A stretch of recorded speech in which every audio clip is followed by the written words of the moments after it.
Hello everyone, welcome to my channel. आज हम जिस टॉपिक के ऊपर डिस्कशन करने वाले हैं वो है कोऑपरेटिव सोसाइटीज़। आज हम पढ़ेंगे कोऑपरेटिव सोसाइटीज़ का मीनिंग क्या है, फीचर्स क्या हैं, फ़ायदे क्या हैं, नुकसान क्या है। ठीक है, so let's begin with the topic. सबसे पहले मीनिंग के ऊपर आ जाते हैं। ये कीवर्ड्स, अच्छा आप सोचेंगे मैं पहले से अंडरलाइन क्यों है।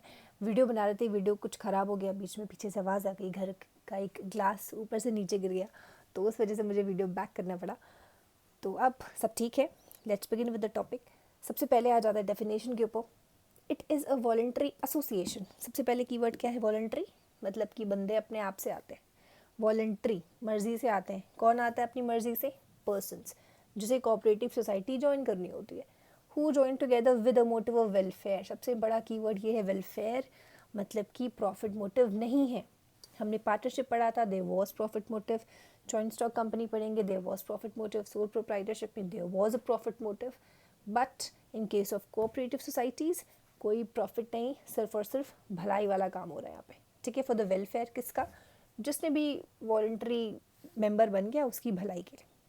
ठीक है, तो वॉलंटरी एसोसिएशन होता है कोऑपरेटिव सोसाइटी में। खुद से 4 बंदे आते हैं, 5 बंदे, 10 बंदे, जितनी मर्जी होगी वो आएंगे, ज्वाइन करेंगे कोऑपरेटिव सोसाइटी को।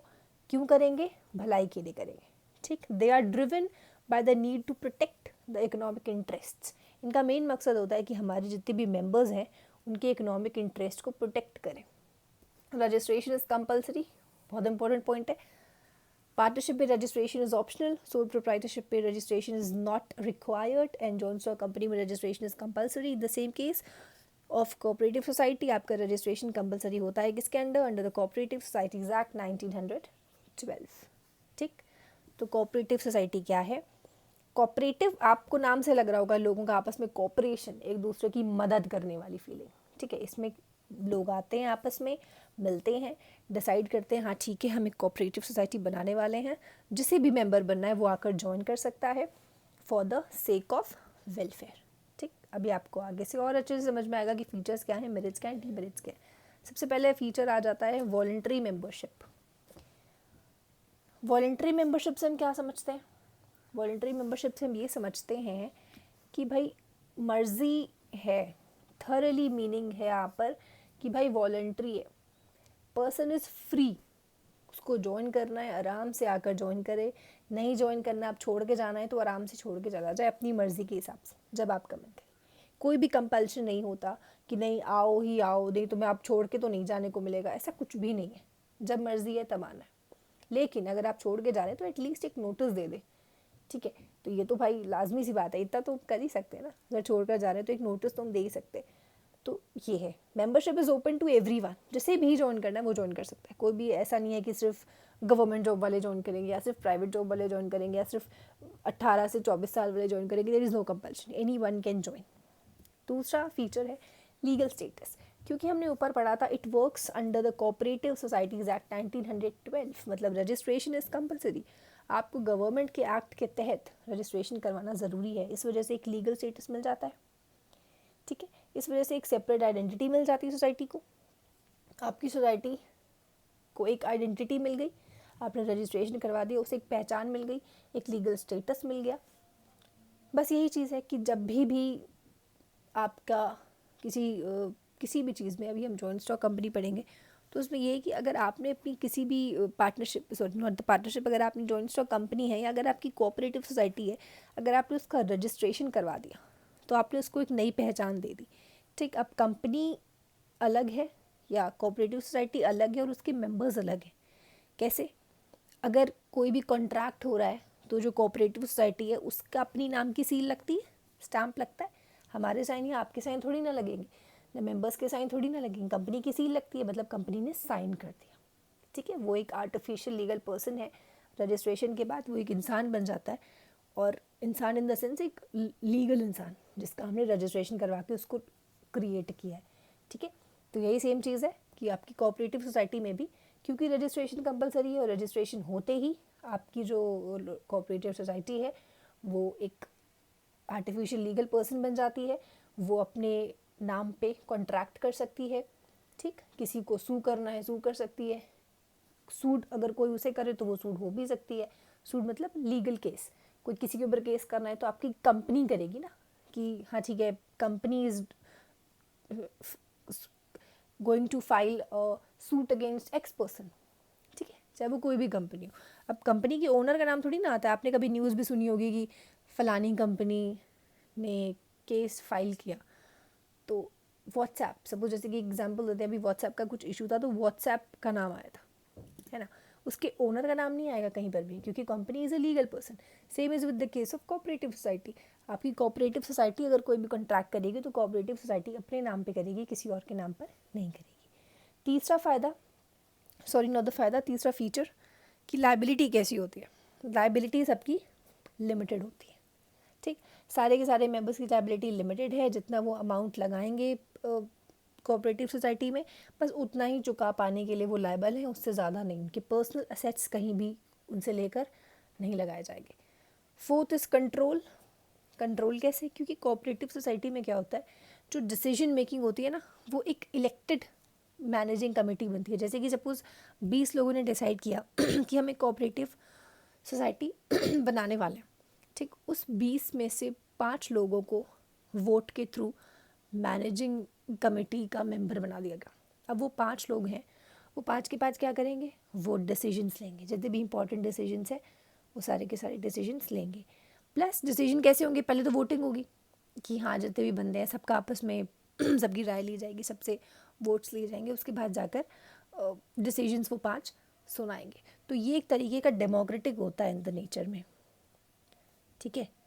सारे के सारे बंदों का वोट मांगा जाता है और देन वोट्स के हिसाब से हमारी मैनेजिंग कमेटी डिसीजन सुनाती है। तो एक तरीके का डेमोक्रेटिक सिस्टम होता है।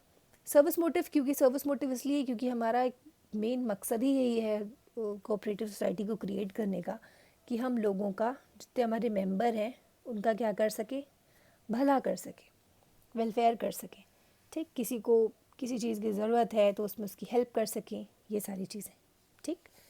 देन कम्स फ़ायदे।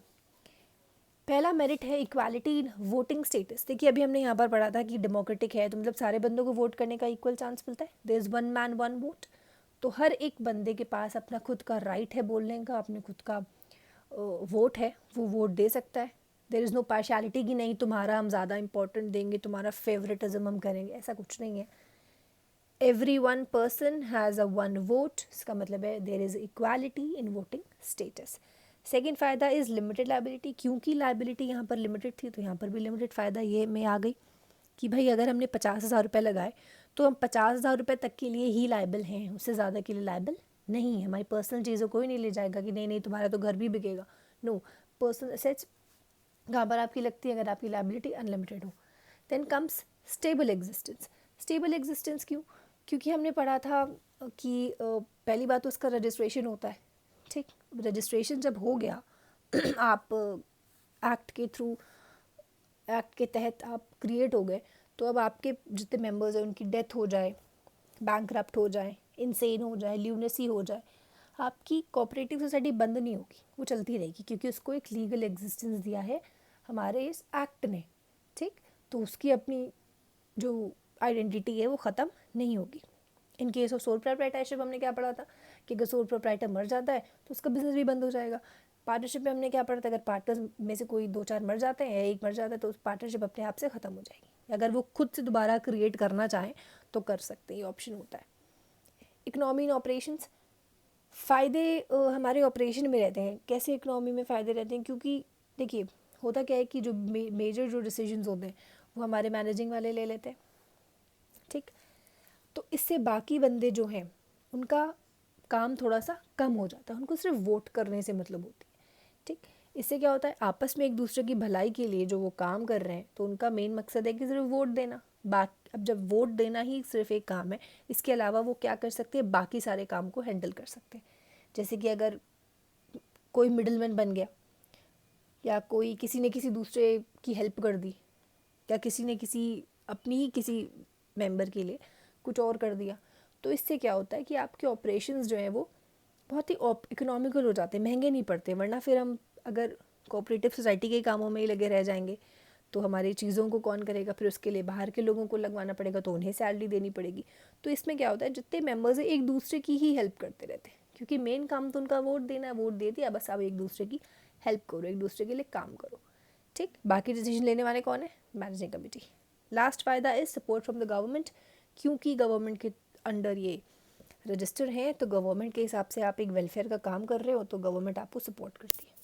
कभी कभी आपको टैक्सेस में छूट मिल जाती है, सब्सिडी मिल जाती है, इंटरेस्ट आपको अगर लोन लेने जा रहे हो तो आपको सस्ते रेट पे मिल जाता है, तो ये फ़ायदा आपको गवर्नमेंट के थ्रू मिल जाता है। देन कम्स डीमेरिट्स, नुकसान क्या होते हैं। पहला है लिमिटेड रिसोर्सेज। भाई अगर आपकी कोऑपरेटिव सोसाइटी को 10 लोगों ने ज्वाइन किया तो आपके पास सिर्फ 10 बंदे हैं ना पैसे जमा करने के लिए, तो आपका रिसोर्स जो है वो लिमिटेड हो जाता है। ठीक, ज़रूरी नहीं है कि आप बोलते रहो हर बंदा पैसे ले लेकर आए, ज़रूरी नहीं है कि हर बंदा आपकी कोऑपरेटिव सोसाइटी को ज्वाइन करे, तो रिसोर्स के मामले में थोड़ा सा लिमिटेड हो जाता है। Second point is inefficient management. अब भाई हमने 5 लोगों को बना दिया अपना मैनेजिंग कमेटी, अब वो 5 क्या कर पा रहे हैं, क्या वो इफ़िशिएंट हैं, क्या वो उतने काबिल हैं, क्या उन्हें उनकी उतनी एबिलिटी है कि वो अच्छे से काम कर सके, तो कभी कभी इनएफिशिएंसी हो जाती है। Third demerit is lack of secrecy. Secrecy मतलब सीक्रेट कितना बचा बचा कर रख पाते हैं, क्योंकि देखिए ओपन डिस्कशंस है, हमने यहाँ पर पढ़ा था कि डेमोक्रेटिक है, एक दूसरे से पूछते हैं हर चीज़ें डिसाइड करने से पहले, तो सीक्रेट उतने मेंटेन हो पाएँ ये ज़रूरी नहीं, ठीक है, क्योंकि ओपन डिस्कशंस हो रहे हैं, सबसे पूछा जा रहा है, सबकी राय ली जा रही है, तो सीक्रेट अगर है तो छिपा पाना और उसको बचा बचा कर चीज़ें रख पाना इज़ वेरी डिफ़िकल्ट टास्क, तो ये नहीं हो पाता। This point is government control. इसमें क्या है भाई, गवर्नमेंट के थ्रू आप, गवर्नमेंट के अंडर आप रजिस्टर हो तो गवर्नमेंट के हिसाब से चलना पड़ेगा। गवर्नमेंट ने जो रूल्स बनाए आपको वो रूल्स फॉलो करने पड़ेंगे। ठीक है, अभी एक रूल आया था कि कोऑपरेटिव सोसाइटीज़ आरबीआई के अंडर आने वाली हैं, तो मतलब गवर्नमेंट जो है वो कोऑपरेटिव सोसाइटी के लिए रूल्स बना सकती है, और if you are registered under cooperative society so you have to follow all the rules, तो गवर्नमेंट का एक तरीके से कंट्रोल आ जाता है। Then comes differences of opinions.